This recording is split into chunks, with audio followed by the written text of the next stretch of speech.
Hello everyone. Last video में हमने देखा था बुद्धिस्ट कॉस्मोलॉजी में अस्तित्व के 31 लोक यानी रेल्म्स हैं और इन सब के पार निर्वाण है।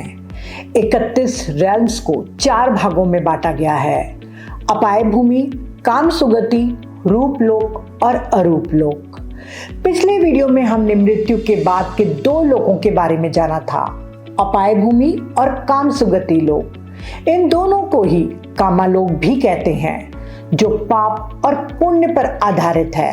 आज की कड़ी में हम मेडिटेशन प्रैक्टिस और उससे प्राप्त ज्ञान के फलस्वरूप मिलने वाले लोकों के बारे में जानने की कोशिश करेंगे। हमने जाना था अपाय भूमि में दुख ही दुख है, जिसमें 4 क्षेत्र हैं। पहला नर्क, वे व्यक्ति जो बहुत ही बुरे कर्म करते हैं मृत्यु के बाद नर्क जाते हैं। 8 महान नर्क पृथ्वी के नीचे हैं। दूसरा पशु योनि, जब व्यक्ति बुरे कर्म करता है तब वह पशु योनि में भी जा सकता है। वह पृथ्वी पर ही अपने कर्म को पशु के रूप में भोगता है।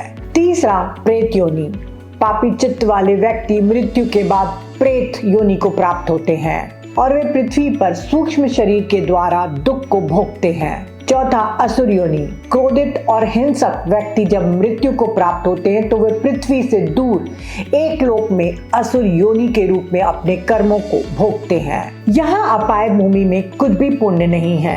व्यक्ति को बुरे कर्मों के समाप्त होने तक रहना पड़ता है। पापों की तीव्रता के अनुसार वह दुख भोगता है और उसके पश्चात ही किसी दूसरे लोक में उत्पन्न हो सकता है। काम सुगति, काम सुगति इंद्रियों के सुख से संबंधित है, जिसमें मनुष्य लोक और 6 देवलोक हैं। मनुष्य लोक में दुख और सुख दोनों हैं, पर 6 देवलोकों में दुख न्यूनतम और इंद्रियों के सुख अधिकतम है। इसमें पहला है चतुर्महाराजिक क्षेत्र, जिसमें 4 देवों का निवास है, जो गंधर्व, कुष्मांड, नाग और यक्ष को नियंत्रित करते हैं। कुछ देवता भूमि, वृक्ष या आकाश में भी रहते हैं। दूसरा तामतेसा लोक, जिसमें 33 देव शासन करते हैं, जिसके प्रमुख हैं शक या इंद्र। तीसरा याम लोक, जिसके शासक सुयाम हैं। चौथा तुसित लोक, यानी संतुष्ट लोगों का तल, जो बोधिसत्वों का आवास है। इसके बाद ही वे मनुष्य योनि में आकर बुद्धत्व को प्राप्त होते हैं। 5वां निम्मान रति देव, इंद्रिय सुख के लिए भिन्न भिन्न प्रकार के काम भोगों का निर्माण करते हैं और उसका भोग करते हैं। 6वां परनिमित देवलोक, जो इंद्रिय के सुख के लिए कुछ भी निर्माण नहीं करते। उनके सेवक उनकी इच्छाओं की वस्तुएं बनाते हैं और वे केवल उपभोग करते हैं। यहाँ पर देव शब्द मनुष्य की तुलना में दीर्घायु और आमतौर पर अधिक आनंदमय अवस्था में रहने वाले किसी भी प्राणी को संदर्भित करते हैं। इस प्रकार कामलोक में 6 देवलोक हमने देखे थे। इसके बाद तीसरा रेल्म रूप लोक है और चौथा अरूप यानी निराकार का स्तर है। इन दोनों को सामूहिक रूप से ब्रह्मलोक कहा जाता है। ये दोनों लोक मेडिटेशन के ध्यानिक चरणों से संबंधित हैं। पाली शब्द ध्याना का अर्थ है ध्यान समाधि। यह अवशोषण की अवस्था है। बौद्ध धर्म में परम सत्य की प्राप्ति के लिए 3 बातें आवश्यक हैं। पहला शील यानी नैतिक जीवन का पालन करना, दूसरा ध्यान समाधि और तीसरा ज्ञान। ज्ञान मन की वह अवस्था है जो एकाग्रता के माध्यम से ध्यान में लीन हो जाता है। बुद्धिज्म में 8 ध्याना यानी 8 ध्यान समाधि बताई गई हैं। रूप लोक, द प्लेन ऑफ फॉर्म, पहली 4 ध्यान समाधि वाले ध्यानी रूप लोक में जन्म लेते हैं। इस मेडिटेशन में ध्यान का विषय भौतिक होता है, यानी जब मेडिटेटर अपने मन को पृथ्वी, जल, अग्नि, श्वास आदि भौतिक वस्तुओं पर केंद्रित करता है तब वह समाधि प्राप्त करता है। बुद्धिज्म में ध्यान के लिए 40 विषय वस्तु हैं, पर ब्रेथ मेडिटेशन सर्वाधिक लोकप्रिय है। रूप लोक में 16 प्रकार के डिवाइन बींग्स शामिल हैं, जो हायरार्की ऑर्डर में हैं, यानी सबसे निचले से लेकर सबसे ऊंचे तक क्रमानुसार है। रूप लोक में मृत्यु के बाद ध्यानी को मेडिटेशन स्ट्रेंथ से सूक्ष्म अस्तित्व अर्थात शरीर प्राप्त होता है, लेकिन इस शरीर में इंद्रिय इच्छाएं नहीं होती। कोई जेंडर नहीं होता, न पुरुष न महिला। हालांकि उनकी आकृति मानव पुरुष जैसी हो सकती है। जब ये प्राणी मनुष्य थे तब उन्होंने गहरे मेडिटेशन के अभ्यास से सभी कामनाओं से मुक्त हो गए थे। यहाँ तक सेक्सुअल डिजायर्स को भी जड़ से समाप्त कर दिया था। यहाँ सुख इंद्रिय भोग से नहीं उत्पन्न होता पर ध्यान से उत्पन्न होता है। यहाँ पर जीवन काल अत्यंत लंबा होता है जो कल्प में बताया गया है। कल्प समय की इकाई है जो गणित की संख्या के द्वारा नहीं बताई जा सकती। रूप लोक में 4 चरण होते हैं। पहला प्रथम ध्यान या प्रथम ध्यान समाधि।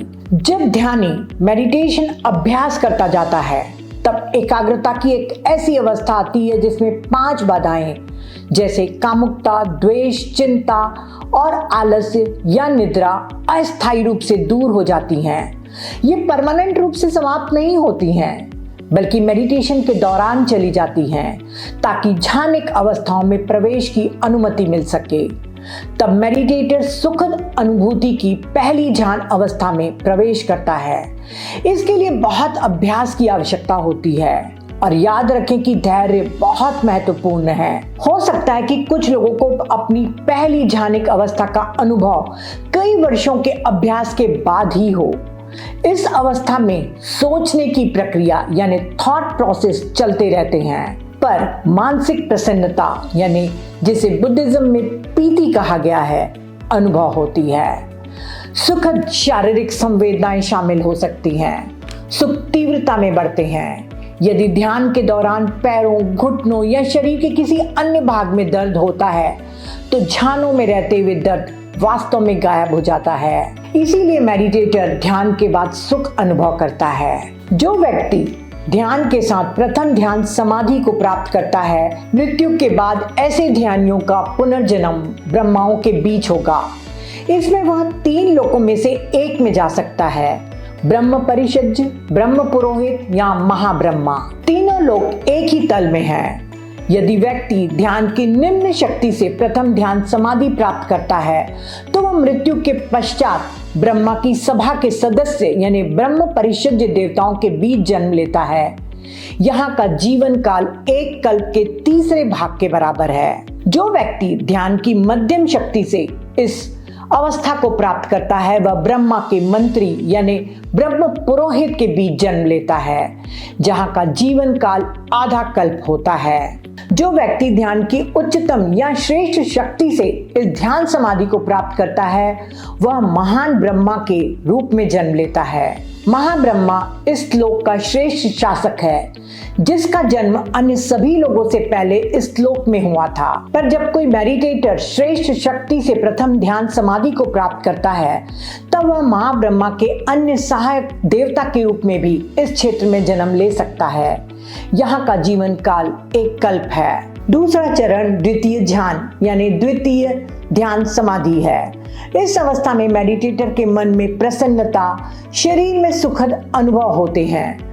मन एकाग्रचित निर्विचार हो जाता है अर्थात मन में विचार लुप्त हो जाते हैं और श्वास पर जो एकाग्रता थी वह छूट जाती है। इस द्वितीय ध्यान समाधि को प्राप्त ध्यानी 3 अलग अलग प्रकार के लोक में जा सकता है। पहला सीमित प्रकाश वाले देवता परितब्ब देव, दूसरा बहुत चमक असीमित प्रकाश वाले देवता अपमनव देव, तीसरा वे देवता जिनके शरीर से प्रकाश रेडिएट होते रहता है अवसर देव। ये तीनों अलग अलग क्षेत्र स्ट्रेंथ ऑफ मेडिटेशन के कारण प्राप्त होते हैं। जो व्यक्ति ध्यान की निम्न शक्ति के साथ ध्यान समाधि के दूसरे चरण को प्राप्त करता है वह मृत्यु के बाद सीमित तेज वाले देवता के रूप में पुनर्जन्म लेता है जहाँ का जीवन काल 2 कल्प है।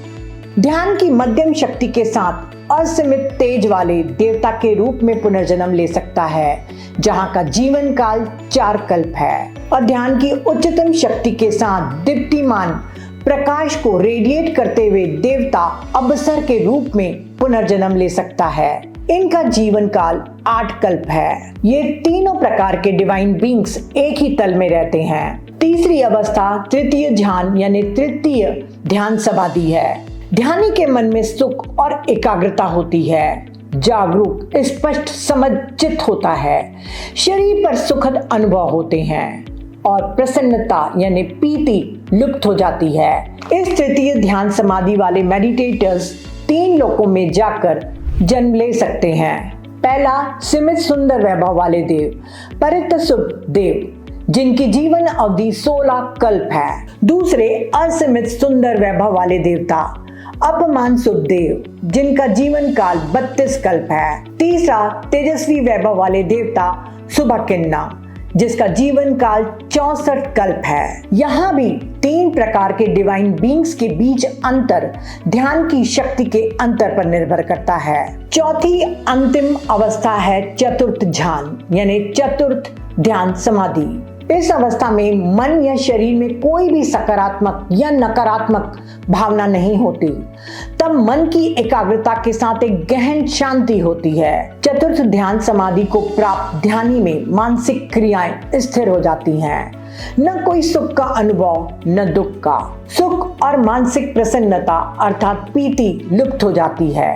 केवल उपेक्षा यानी इक्वेनिमिटी और एकाग्रता शेष रह जाती है। इस अवस्था को पाली में कहा गया है उपेक्षा सति परिशुद्धि यानी पूर्ण उपेक्षा और शुद्ध जागरूकता। ये अवस्था इतनी सूक्ष्म होती है कि इसमें मन की हलचल लगभग लुप्त हो जाती है। जब एक मेडिटेटर इस चौथी अवस्था को प्राप्त करता है, जो अपने जीवन के अंतिम क्षण तक इसे बनाए रख सकता है, उसका पुनर्जन्म इसी लोक में होगा। चौथे ज्ञान तल में डिवाइन बीइंग्स के विभिन्न समूह अलग अलग लोकों में रहते हैं। इसमें 7 प्रकार के समूह हैं। पहला, वैपला देव यानी महान पुरस्कार के देवता, जिन्होंने अपने जीवन में बहुत बड़ा फल प्राप्त किया है। दूसरा, असन्यासत देव यानी असंवेदनशील देवता, इनके पास केवल शरीर होता है। सभी मानसिक गतिविधियों से ये रहित डिवाइन बीइंग्स हैं। वे वैपला देव के साथ एक ही लोक में रहते हैं। दोनों देवों की जीवन अवधि 500 कल्प है। इस चौथी ध्यान समाधि में एक शुद्धावास है। शुद्धावास में अव्या, अटप्पा, सुदस्सा, सुदस्सी और अकिंता देव शामिल हैं।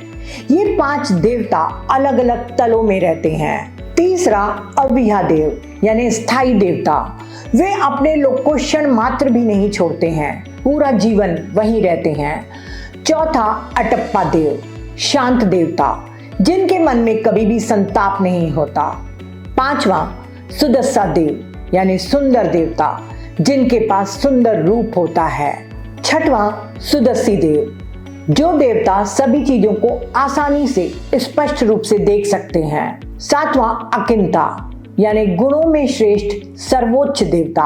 अब यह देवताओं का जीवन काल 1000 कल्प, अटप्पा देवताओं का 2000 कल्प, सुदस्सा देवताओं का 4000 कल्प, सुदासी देवताओं का 8000 कल्प और अकिंता देवताओं की 16000 कल्प होती है। बौद्ध धर्म के अनुसार केवल वही व्यक्ति जो अनागामी को यानी नॉन रिटर्नर्स को प्राप्त करता है, मृत्यु के बाद इन 5 क्षेत्रों यानी शुद्धावास में पुनर्जन्म लेता है। जो व्यक्ति किसी अन्य देवलोक में जन्म लेता है, वह पुनः मानव लोक में या यहाँ तक कि दुख के तल में भी जन्म ले सकता है। लेकिन जो शुद्धावास में जन्म लेता है, वह कभी भी किसी भी निम्न लोक में पुनर्जन्म नहीं लेता। वह इस शुद्धावास से अंतिम मुक्ति प्राप्त करेगा और निर्वाण में प्रवेश करेगा।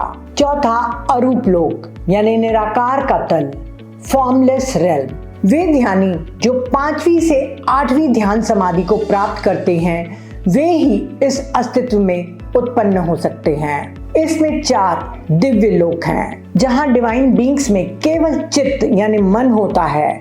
उनका कोई रूप नहीं होता, यानी वे शरीर रहित शुद्ध मानसिक अवस्था वाले प्राणी वहां रहते हैं। ये लोग उन साधकों के लिए है जो अरूप ध्यान में सिद्धि प्राप्त करते हैं। जब मेडिटेटर रूप ध्यान विषय जैसे ब्रेथ, लाइट, अग्नि इन सब को छोड़ देता है और निराकार ध्यान विषय का अभ्यास करता है, तब वह अरूप ज्ञान की प्राप्ति की ओर जाता है।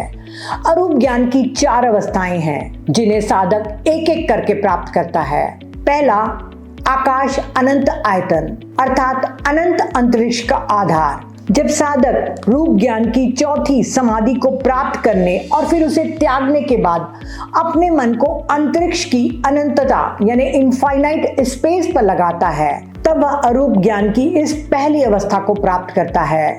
यहाँ के देवताओं की जीवन अवधि 20,000 कल्प है। दूसरा, विज्ञानानंद आयतन, अनंत चेतना का आधार।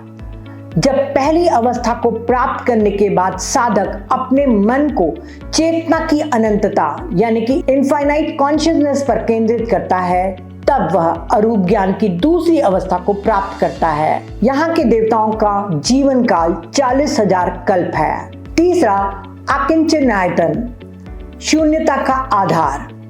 ध्यानी जब दूसरी अवस्था को प्राप्त करके उसमें वास करता है और चेतना की अनंतता पर ध्यान केंद्रित करना छोड़ देता है और अपने मन को चेतना की शून्यता पर यानी नथिंगनेस पर केंद्रित कर लेता है, तब वह अरूप ज्ञान की तीसरी अवस्था को प्राप्त करता है, जिसे अकिंचनायतन कहते हैं। यहाँ के देवताओं का जीवन काल 60,000 कल्प है। चौथा, नय संज्ञा न संज्ञायतन, न बोध न अबोध का आधार, neither perception nor non perception.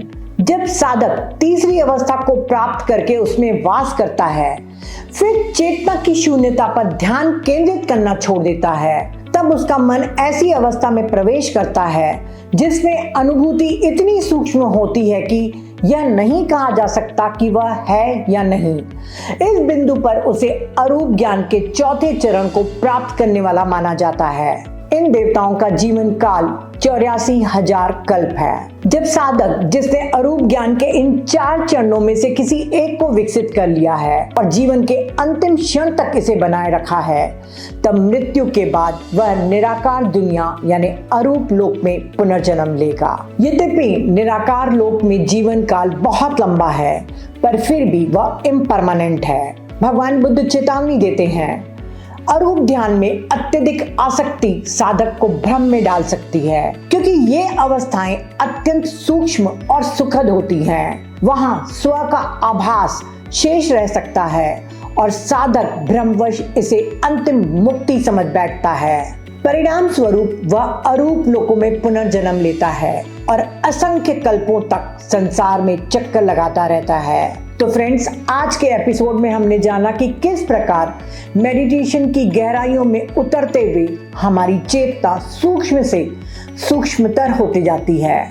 मृत्यु के बाद हमारा अस्तित्व देवलोक, रूपलोक या उससे आगे अरूप लोक तक जा सकता है। ये मेडिटेशन के विशुद्ध, शांत और परिष्कृत स्तर हैं। फ्रेंड्स, ये वीडियो हमें यह याद दिलाने के लिए है कि मेडिटेशन, नैतिकता और विवेकपूर्ण जीवन के माध्यम से हम भी उन अवस्थाओं तक पहुंच सकते हैं जहां आत्मा स्वतंत्र होती है और अंततः निर्वाण की ओर अग्रसर होती है।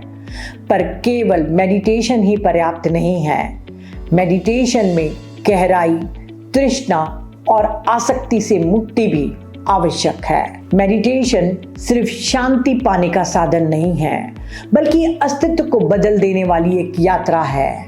ध्यान की एकाग्रता केवल स्थिरता नहीं, बल्कि मोक्ष का द्वार है। तो फ्रेंड्स, नियमित मेडिटेशन करिए और माइंडफुलनेस का अभ्यास करिए। आज के लिए इतना ही। Thank you.